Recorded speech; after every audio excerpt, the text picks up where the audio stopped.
Presidente, senador, excelentíssimo senador Eunício Oliveira, quero cumprimentar toda a mesa formada, cumprimentando a deputada Alice Portugal, cumprimentando nosso ex-presidente da União Nacional dos Estudantes, eterno presidente, Aldo Arantes. Quero cumprimentar o deputado Orlando Silva, que foi um dos proponentes da realização dessa presente sessão solene, e cumprimentar as jovens Jesse e Mariana, vice-presidente e presidente, respectivamente, da União Nacional dos Estudantes. Dizer da alegria de estarmos hoje aqui comemorando 80 anos de uma entidade que, sem dúvida nenhuma, tem um histórico, presidente Eunício Oliveira, que se confunde com a própria luta em defesa da democracia em nosso país.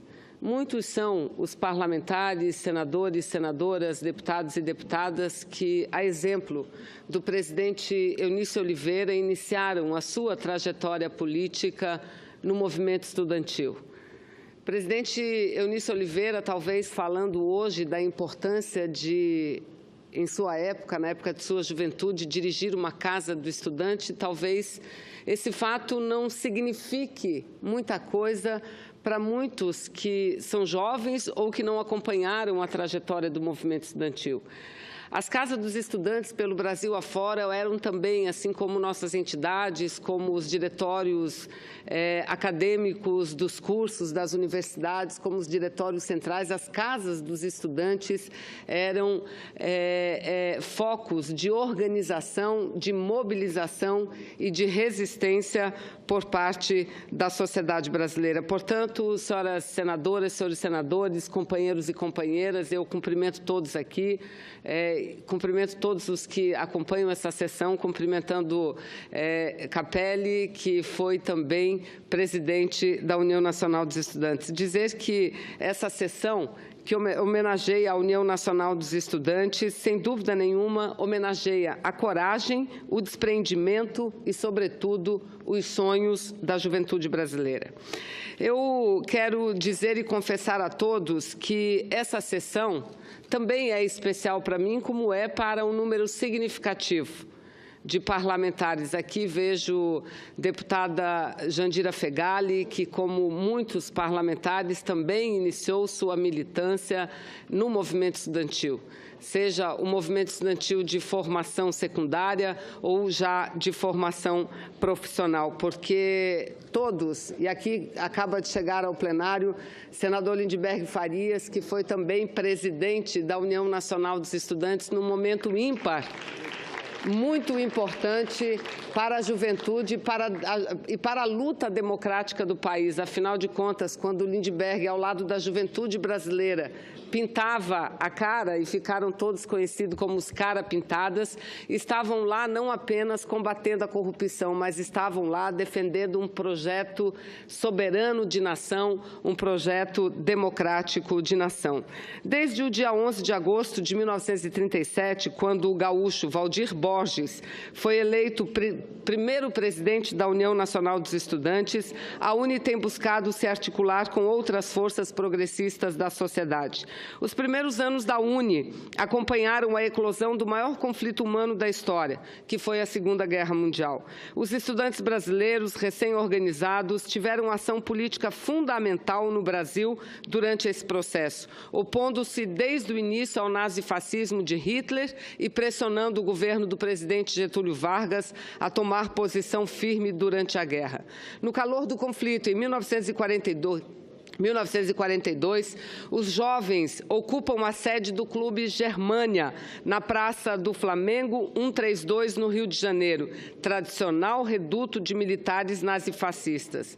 No mesmo período, o Brasil entrava oficialmente na guerra contra o eixo, formado por Alemanha, Itália e Japão. Naquele mesmo ano, o presidente Vargas concedeu o prédio ocupado do Clube Germânia para que fosse a sede da União Nacional dos Estudantes. Além disso, pelo Decreto-Lei 4.080, o presidente oficializou a UNE como entidade representativa de todos os universitários e universitárias brasileiros.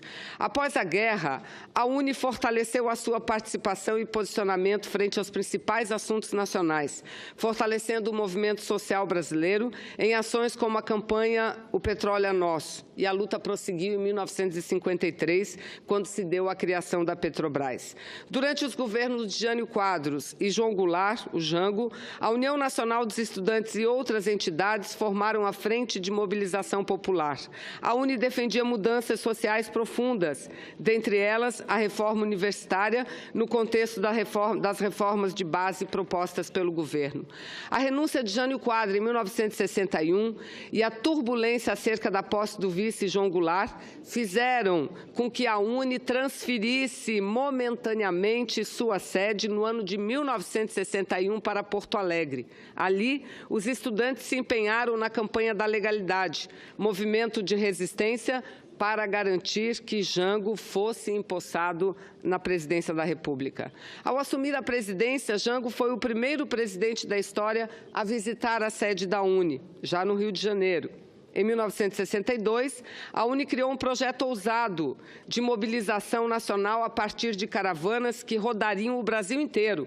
Era a UNE Volante, que em conjunto com o governo, com o Centro Popular de Cultura, o CPC, contribuiu para consolidar a dimensão nacional da entidade em todo o território nacional.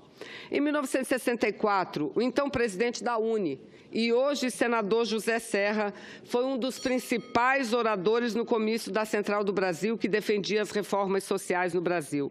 Não foi à toa que a primeira ação da ditadura militar brasileira a tomar o poder em 1964 e depor o presidente João Goulart foi metralhar, invadir e incendiar a sede da União Nacional dos Estudantes no Flamengo, na cidade do Rio de Janeiro.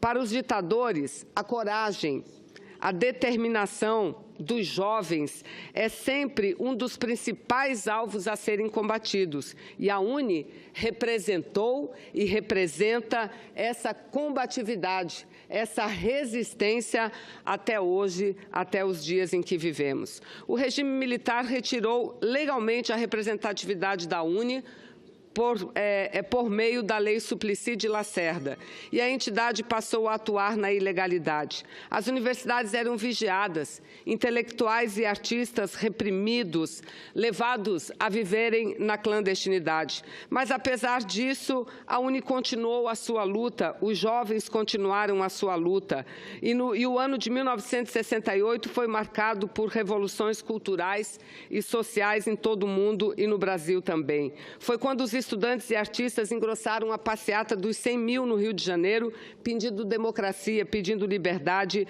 e pedindo justiça. Foram duramente reprimidos, mas nem por isso deixaram de se organizar. No 30º Congresso da UNE, em Ibiúna, lá estiveram e foram presos mais de 1.000 estudantes. E, no fim do mesmo ano, a proclamação do Ato Institucional número 5, AI-5, indicava uma violência ainda maior, que foi resistida. E um dos exemplos da resistência, teríamos muitos a falar aqui, mas um dos exemplos foi o jovem Onestino Guimarães, ex-presidente da UNE, que foi morto pela ditadura e que hoje é homenageado aqui na capital federal, com o nome que emprestou a uma das mais belas pontes da nossa cidade, da capital federal, uma bela homenagem não apenas a Onestino, mas a toda a juventude brasileira. E eu me encaminho para o final, senhor presidente, dizendo que, após a ditadura e com a eleição do primeiro operário a presidente da República, a União Nacional dos Estudantes voltou a ter voz muito firme e voltou a ser ouvida pelo governo federal. Importantes projetos como o ProUni, como o ReUni, como a dedicação e a exclusividade dos recursos do pré-sal para a educação, nos deram uma perspectiva e nos dão uma perspectiva importante, porque os jovens sabem, a sociedade sabe que não há país que se desenvolva, não há desenvolvimento capaz, não só desenvolvimento econômico, mas também desenvolvimento social, se não houver a inclusão social. E, sem dúvida nenhuma, a inclusão social passa pela inclusão educacional. Então, os jovens brasileiros têm que ter como um direito sagrado, não apenas a cursar até o ensino médio, mas cursar também.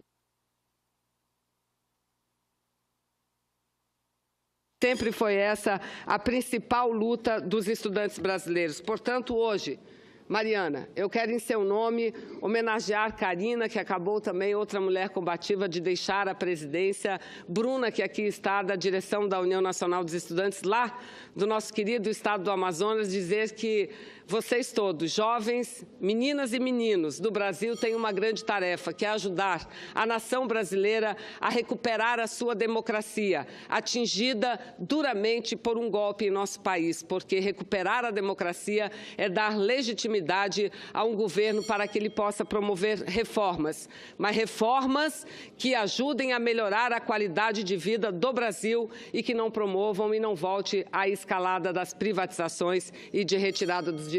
Então, eu aqui homenageio a União Nacional dos Estudantes pelos 80 anos e dizer que o exemplo do passado seja o exemplo do presente. Nós, para que possamos também ter... Muito obrigada, senhor presidente.